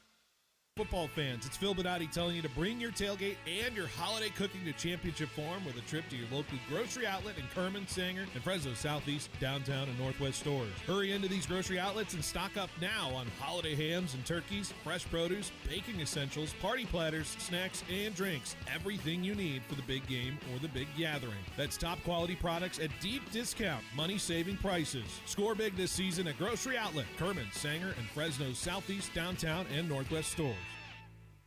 When hunger's in the red zone, Toledo's Mexican restaurant has the winning play. Huddle up for their new chicken deals starting at just $14.99. Gandos, chicken mole enchiladas, and Sam's Special. Use promo code ESPN for an extra 10% off, in addition to reward points and discounts. Plus, swing on by Toledo's and catch all your college and NFL action on the big screens. Happy hour, Monday to Friday, 2 to 5. Saturdays and Sundays, 8 to 10, with $10 apps, $7 house margaritas, and $5 drafts. Toledo's Mexican Restaurant. The holidays are rolling in, and Valley Pure is here to make every celebration brighter. Whether you're picking up gifts, prepping for gatherings, or treating yourself to a little seasonal joy, Valley Pure has the quality and freshness you count on. And here's the standout holiday offer you can't miss. Tell your bud tender you heard this radio ad and grab a Valley Pure or Cowgirl 8th or a 1-gram vape cart for just a nickel with any purchase of $50 or more. Valley Pure has shelves full of premium flower, smooth vapes, and all your festive favorites, ready to help you elevate every moment. And remember, that incredible nickel deal is waiting as long as you mention this ad at checkout. 1 redemption per customer. Make your season unforgettable at Valley Pure. Don't forget, mention this radio ad for your nickel deal. Valley Pure or Cowgirl 8th or 1-gram carts with a $50 purchase. And Valley Pure Tulare now has extended hours every day from 8 a.m. to 10 p.m. Visit valleypure.net to find a location near you. Attorney Joe Cordell. New school, new job, new home. Change is hard and can leave you feeling isolated. And divorce delivers one of life's hardest blows. The relationships you counted on are suddenly gone. But you don't have to walk through this alone. For more than 30 years, Cordell & Cordell has guided men through the challenges of divorce. You're not alone. Call Cordell & Cordell. Schedule an appointment with one of Cordell & Cordell's California area attorneys. 1455 Frazee Road, Suite 500, San Diego, California, 92108. CordellCordell.com.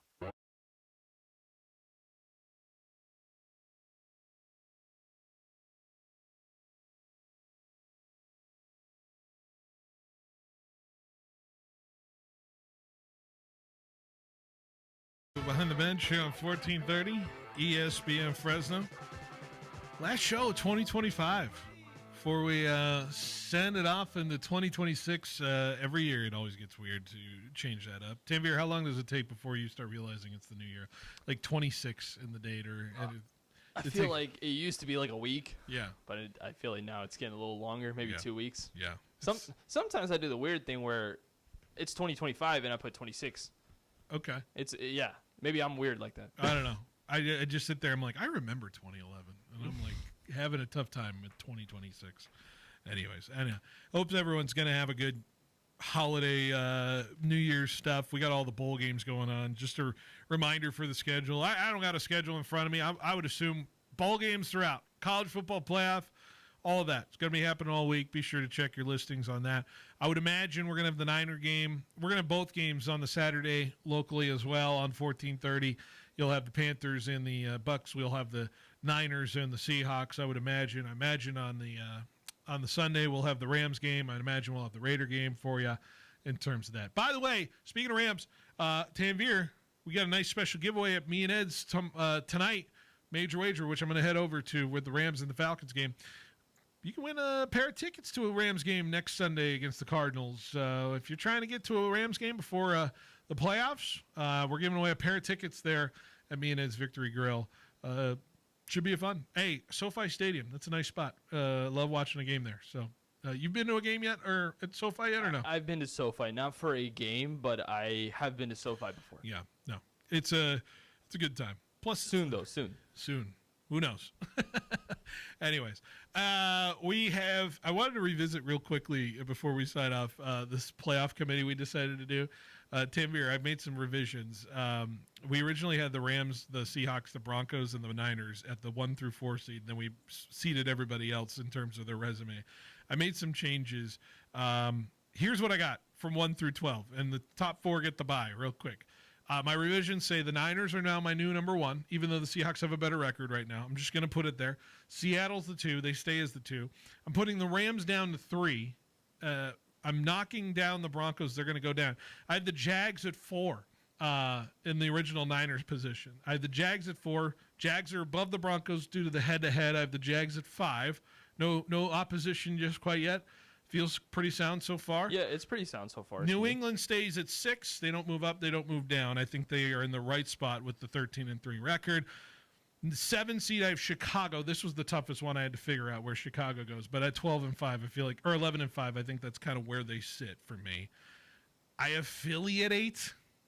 I have Houston at 9. I have the Bills at 10, below Houston. I have the Chargers at 11. And I put in the Carolina Panthers at 12 over potentially the Packers, who were kind of that team that was swirling around there. Is there an objection to the Panthers being in and the Packers being up for our playoff committee here? The objections that I have is I would have Houston higher. Okay. And I would probably remove Carolina for Green Bay. Okay. I would. I just would argue the head-to-head in terms of Carolina beating Green Bay this year.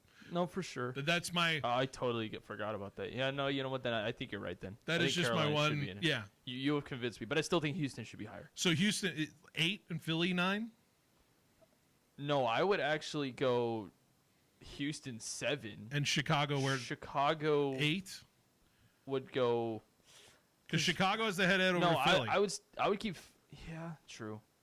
Yeah, I'd go Philly 8, and then I'd go Chicago 9, I think. Wow, Chicago... Or maybe swap those two. But I would have Houston ahead of both of them. So Houston 7, Chicago 8, Philly 9. Yeah. So if we did that, let me just visualize that real quick. Let me put Philly where it is. Philly. And then we would put Chicago as the 8 spot. And then we would have Houston down there at the 7. Yep. So what would our opening matchups be in the playoffs if we had the playoff selection committee? How about Carolina at Denver to open the playoffs, Tanvir, and the winner would play Jacksonville in Duval? That sounds like a fun part of the bracket, right? That's I don't know, man. That's probably the worst part of the bracket, if I'm being for real. How about the Eagles at Bears to open, and winner goes to the San Francisco? That's a good trio right there. How about the Chargers at the Patriots? Winner goes to the Rams. Another good trio. And then the Bills at Houston, and the winner goes to Seattle. Hey, another good trio. I think that. We said this last time. Maybe this should be the way to do it. Come on, Raj. If we're all going to be subjective here, exactly, let's make it completely subjective, not some arbitrary, divisional, geographical, whatever layouts we have. That would just cause chaos. NFL fans would lose their mind if there was a playoff selection. Oh, my goodness. The Super Bowl's on the line, and you didn't put us in. But the strength of schedule of the Patriots, I'd be arguing like crazy to the high heavens. All right, Tanvir, next time we're on air, it'll be a new year. So, yeah, good show. Hopefully, I think we're going to be in Santa Clara in a few days. Yeah. We'll hope, barring the emails, all that stuff. We'll see. We'll see how that goes. Hey, good year. Good year this year for Behind the Bench. We'll see you in 2026 on Monday for another edition. Until then, head over to me and Ed's major wager, final major wager of the season, Rams and Falcons, coming up next on 1430. We'll be back Monday. Have a great New Year. Introducing The Sidebar, a brand new open-air beer garden at Me and Ed's Coney Island Grill.